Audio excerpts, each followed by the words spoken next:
देखंतु आज नवीन बाबू बॉम्बे जाउछंदी गोटे फ्रोजन शोल्डर गोटे बहुत छोट ऑपरेशन पाई आपण जानिछंती कि तांगर बेक सब पेन हुए ता छड़ा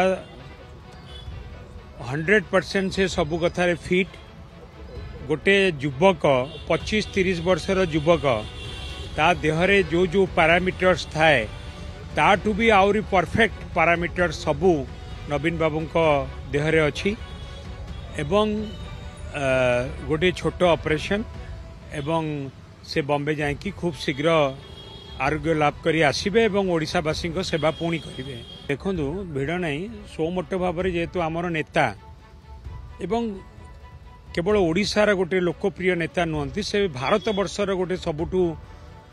लोकप्रिय नेता सक्सेसफुल लीडर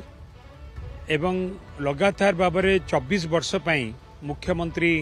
थिले ता पूर्वर केंद्र मंत्री थिले ओडिशावासी बहुत अवदान